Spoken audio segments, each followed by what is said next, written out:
This will be one of the lasting images from the last Super Bowl the Chiefs played in versus the Philadelphia Eagles. I don't know about you guys. I hope they hang it up in their entire offices, houses, everywhere, so they don't let this happen again. This is like deja vu. We're seeing the same thing happen over and over again, where Patrick Mahomes, and now in 2 Super Bowls, has been sacked, hit, and just overall had a dysfunctional operation in the biggest game of the season. 2 years. You can't have that happen. Is this guy going to be ready to take over at left tackle? I assume he's going to get a shot to do that. But if he's not, where are the Chiefs going to go? They're going to turn to free agency, or are they going to give the look at this incoming 2025 tackle class? I've got some options on the table, and we're going to break into one of them right now here on RGR.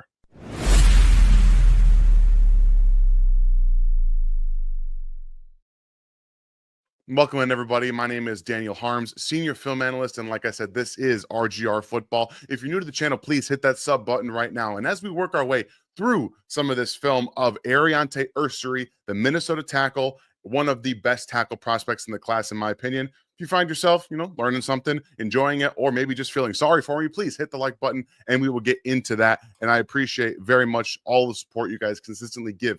Like I said, this guy right here, one of the best tackle prospects in this class, Arante Ury, listed at 6'6", actually came in just under 6'6" at the Senior Bowl, nearly 340 pounds. He is a prototypical tackle. He's got 34-plus-inch arms. What you're looking for here, he's a very good zone fit, running inside zone, where you see the running back is keeping mostly square to that line of scrimmage. You have everyone moving in the same direction off to the right-hand side, trying to open up some lanes. You see Ury here initially working the double, right? And you have the linebacker come downhill right here. This is what he does very well in the combo block area. He's going to work off of that initial blocking. He plays with very good timing. He's got his eyes up to see the second level defenders come down, and he's going to dig that linebacker out of the way and allow the running back to get upfield. So again, playing with really good zone timing. He's able to see, all right, number 41 right here is probably going to come downhill quickly because they're really in more of this heavy set offensive line, inside zone, all of that. And then Ury again is going to give a little bit of his outside shoulder on Abdul Carter, which you want, and then he's going to work his way to number 41 and just dig him out of the play. So there, a little bit of a push so that tight end can help get a better angle on the blocker, on the defensive end, and then he's just going to take that outside shoulder and push him into the dirt. So timing on those combo blocks, he's a very good zone scheme fit. He's got the ability to play in gap as well, but he's going to be more comfortable in a zone scheme, which is why he fits into what Kansas City would like to do with Andy Reid, really not changing his offensive run game at all. That's what he wants. He wants the zone. He wants inside, wants outside zone. Speaking of outside zone, here we get a little bit of taste right there where they're running it to create that cutback lane. And Ury is going to do a really nice job of taking on a really tough block. So he's obviously the left tackle. He's going to be tasked with blocking underneath here on this 3-eye technique defensive tackle. It's a hard block to make because he's nearly one-on-one with that guard. He has to get all the way in front and then around. So a really nice job of working his way to that opposite side, stonewalling the defensive tackle and giving the running back somewhere to run off, right? He turns his body around and allows the running back a cutback lane to get into. So this is what I'm talking about. Look how difficult it's going to be for him to get over here. That's a long way to go for a guy nearly 6'6", 340 pounds. Makes it look really easy. Very good get off right there. You see, boom, he gets out in front and he's able to wall off Kenneth Grant, another player who will be probably on the list of players that we break down for you guys here on the channel, and then just stops him from being able to do anything. And again, allowing that running back to get to the cutback lane, which is what outside zone is dedicated to do. So very good zone scheme fit. And I said he's a good athlete. I believe he's an underrated athlete personally, because again, at that size, what he's able to do out in space right here, look how he stops. He locates that defender coming to him. He stops, and he's able to just completely stop his momentum too. It's not just a hard stop where he's like falling forward. He stops, and then he's able to create this block on the linebacker, right? He doesn't really see him coming around, so he's going to wall off that defender right there who wants to kind of come up underneath the block, right, to get to the running back. And unfortunately for him, Ury just becomes a wall, and then he's going to throw him into the ground right there. That's another thing that he really is known for when you watch him throughout the season and throughout his career. 3 years starting at left tackle for Minnesota, outside of the experience factor, which leads to that football IQ. He wants to put players into the dirt, and you love that about these offensive linemen that play physical and want to have that kind of finisher's mentality. That's what he plays with. So all in all, really good zone. Like I said, a really good zone scheme fit. I think he's able to do both at tackle. It's not always the easiest thing to do with at that size to get vertical displacement, because you're trying to, create better leverage. So you have to get underneath guys with better pad level typically. Again, that's not going to be an easy thing to do. Right here, you can see part of the problem with that is he does play a little bit high. So you want to work those shoulder pads, the hips really down. When we talk about pad level, it's not necessarily about how high or how low your shoulders are. It's how low can you sink your hips by still maintaining good posture and getting your hands up underneath players to lift with that leverage, not necessarily just bending at the waist and then getting your shoulders down. That's how you get beat as well. So with that pad level, you want to get your hips down just a little bit more, but he is physical. He's got a good strength at the point of attack, and he can overcome some of that pad level problem with his pure strength. And he does try to get up underneath, but you see the hands come up too, and the defensive end does a good job of maintaining that initial leverage. But this is what I like about him. Even though he's not able to necessarily get a ton of push immediately, he's going to give that running back a lane. Now, 10 does a good job right here for Iowa, comes in and fills, but he doesn't know that. He's doing his job by creating that B-gap lane, getting his body around to create a better path for the running back. So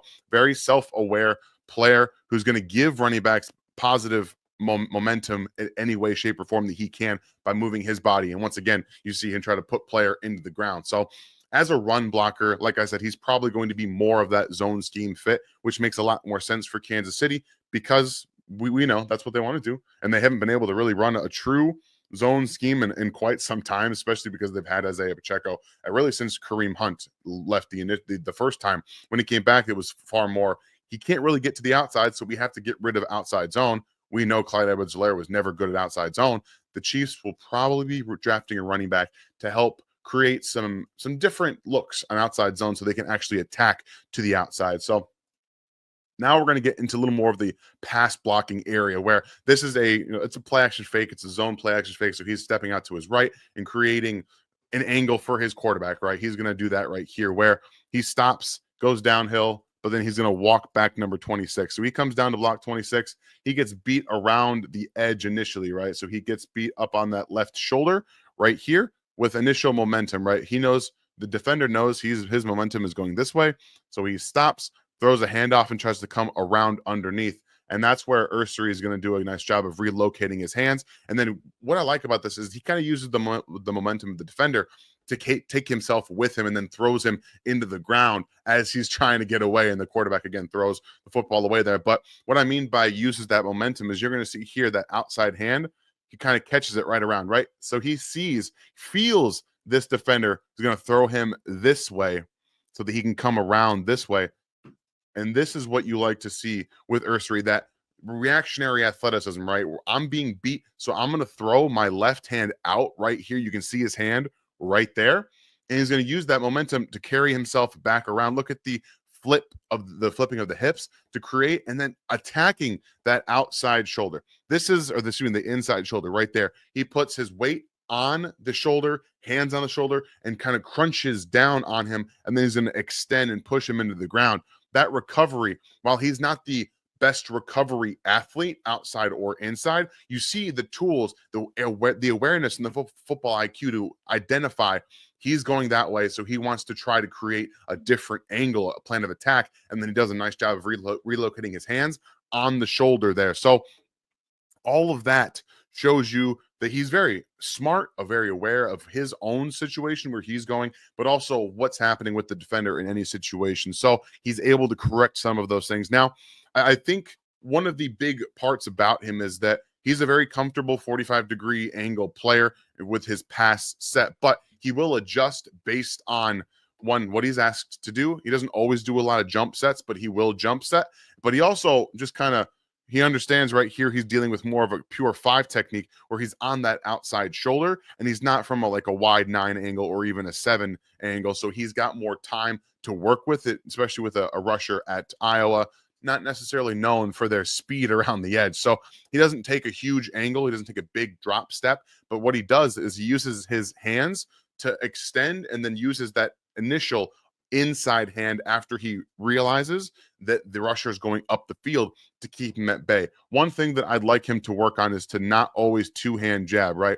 When you two-hand jab, you're typically going to be out in front over your hips and your knees. And what that does is it creates more of that, people talk about being over your skis, right? When you're leaning forward all the way down, you're going to fall on your face. It can happen a lot. And defensive players, defensive ends in the NFL will see that and they'll use his momentum to carry him forward. So stop necessarily right there using both hands to attack. He does up and down with that. You'll see him sometimes throw one hand. You'll also see him throw the other one just in case, right? So here, he again goes with the two hand initially, left hand and the right hand are up right now. Now the rusher is going to come around up underneath. So he's going to use that inside hand on the outside shoulder right here, and then just keep kind of jabbing, right? Just keep kind of throwing little jabs with his left hand. That's what I really like about him is though, even though he does have a tendency to use both hands, which can create that problem in the pad level and the weight over your feet, he does a nice job of not only engaging with two hands where he puts both of them up and he stays with one and then he starts to like jab at the rusher right there. So again, he tries to slap his hands away, keeps his feet moving, and you see him stay connected throughout that pass rush attempt. So even though there are some things he's going to have to work on, most prospects specifically in this class are going to be that way. You just have to kind of learn to go with it. And I think that he's got some of that tools and the willingness to do it. So as pass rushers, we have seen, in the NFL, we've seen really this past year, guys at left tackle get beaten around the edge. I will say maybe the biggest problem with his game is that he has what we call a soft shoulder. So he's going to open his outside shoulder a little bit too often. And with sometimes late hands, especially when you have two hands that you jab with at the same time, and you're not initiating contact enough with that outside hand, you're going to find that he can get beat around the edge by quicker speed rushers and guys that can bend underneath him at 6'5", nearly 6'6".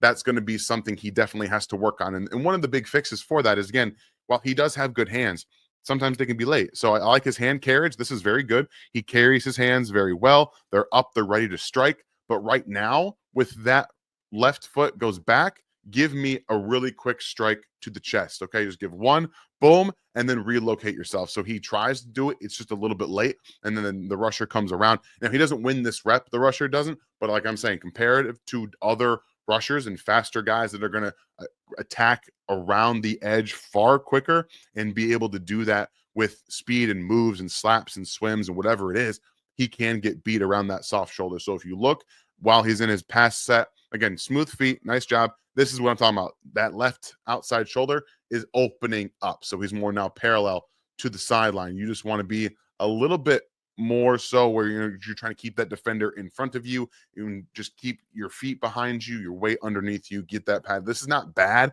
by any stretch. It's just showing you that he can get beat around there, especially with the late hands and the two-hand jab that he will show off. So when he gets it right, like he does here against Abdul Carter, it all looks good, right? He knows that Abdul is one of the fastest players on the field wherever he is. So he gets into his drop set well, but also Minnesota, take some notes here, Chiefs. Just letting you know, going to run their running back this way. Well, we know that it's going to create a very small window for Abdul Carter to get around the tackle. So now the Chiefs do this. I'm just making a joke, but overall, you don't want to open up the B gap too far. You don't want to give a C gap too much either. So right now you see Ury's in a good position with Abdul Carter in his way. He knows that he might get chipped there, so it kind of stalls him a little bit. The one difference I will say is that NFL defenders kind of know that the Chiefs aren't really trying to chip with their running backs all that much. So it's almost like a net negative, like it means nothing. But this is a really nice job from Ury to get back in his drop set and then attack right there, keeping him in front. And then when he goes to dip underneath it, he puts that inside shoulder in his chest and kind of clamps down on it. That's what you want to see from Ury. So right there, again, kind of attacks outside initially first, and then he backs up. So he's out to his spot first, and then he's back in good position. And this is where you see that one-hand jab. So he knows that Abdul Carter's coming around here. So he takes his outside hand, or excuse me, yeah, that inside hand here, and jabs it to the outside or the inside shoulder. I keep getting inside and outside confused. Sorry, guys. And then he just clamps down on that shoulder so he can't get around, and he wins that battle. So there are lots of tools, lots of traits here. But like I say, very smart player. He started at left tackle for 3 years for a reason, came back for a reason too, just to continue to get better. And he is one of the best tackles in this class, in my opinion. I don't think that there's very many true tackles, true left tackles specifically, to be able to come out and play early in their NFL careers. And this is one of the guys that can definitely do it. And that's what you want right there. That this is more going back to what the nice technique is. You watch his footwork and his jab technique, and then the power that he has in that initial jab. So watch as he's going to take number 52 right here. Again, he's in good position, and this time he jabs and then he catches with that inside hand. This is what I really like about him, is that he can get beat from inside counters at times. You notice that the B gap right here is pretty big. You're going to have some of the speedier guys and the faster guys that can get around the edge and then work back with a spin.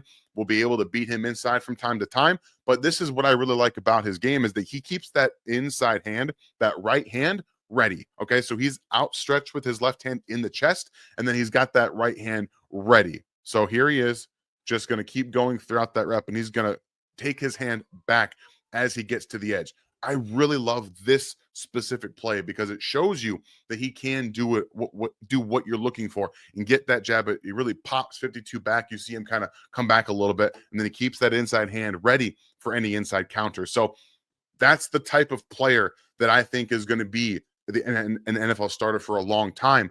And then he's got some fantastic hands. So if you're late with your hands too, and you come up showing both of them, he's going to put you in the ground like he does for poor number 91 right here out of Penn State. Just has no idea it's coming. He's rushing around here a little bit slower. A defensive tackle who throws those hands up, and then boom, he gets just thrown down onto the ground by Ury, and he's got no idea. So quick hands. He knows how to use them well. And I think that that's one of the things that you're really looking for. Is look at Deion Dawkins. Look at the way he plays. That's kind of who my comp for him is, if I had to have one, because he's got very good hand technique. You see the big mass on him. He can do a lot in the run game, with specifically for the Chiefs with zone. And he's going to be a very solid pass protector who can get even better with some NFL tutelage. So I love what he does with his hands. And again, there's this snatch trap right there, just throws him into the ground, extends with that left arm, grabs and pulls down. This is not a penalty, guys. I know it's been called in the NFL the last couple of years, and Dawkins actually got penalized in the playoffs doing this exact thing. This is just pure good technique. You use that inside hand to drop the hand of the rusher as well at the same time, so everything goes down. It's just very good technique. So right here again, there's that left hand, goes to the chest. He's going to keep going with him, absorb some of that power, and then you see how he leans. He gets number 45 to lean, try to go speed to power, and then that's when you just kind of pull the rug out from under him, and it's all over from there on out. So everything that I've seen about Ury, I've actually seen him falling down draft boards for some reason. I think that people get a little bit of prospect fatigue at this time. A guy who's been, like I said, a starter at left tackle for Minnesota for 3 years. For whatever reason, people are just putting him out of sight, out of mind. You know, he was very good, in my opinion, at the Senior Bowl. He got beat a couple times by some good players. That's going to happen, but he came back and he had good weeks. He compiled good practices on good practices, and I think that's really what's going to separate him. He's going to play well, or showcase well at the Combine here next week. Can't believe the Combine is already almost here, but that's what this is. I think that if the Chiefs are going to go in a different direction, and they're going to put Kingsley Suamataia at guard, and then they're going to have to be able to bring somebody else in, whether it's a veteran, and then draft another player at tackle to come in, and hopefully he can take over. And I think Ury is that guy that can be that type of player for the Chiefs if Kingsley Suamataia can't actually get to that point. Again, I don't have any less faith in him than I did now than I do last year. I think that he's going to get another opportunity, but in the event that he doesn't, and he's going to be a guard for the Chiefs moving forward, Arante Ury out of Minnesota makes a lot of sense. I hope you guys enjoyed this breakdown. This is, again, RGR Football. If you're new, please don't forget to hit that sub button. we will have more content for you the rest of the week. I'm going to try my best to get another video done for you guys so that while I'm gone at the combine next week, we have another breakdown on Wednesday. We guys get your fill of more draft content. If you guys feel like you want to ask some questions, you can always hit me up on Twitter at InHarmsWay19. But please, for the rest of you, we continuously put content here on RGR Football. Would love if you guys become sub to the channel. And I hope you guys have a great rest of your day, rest of your week,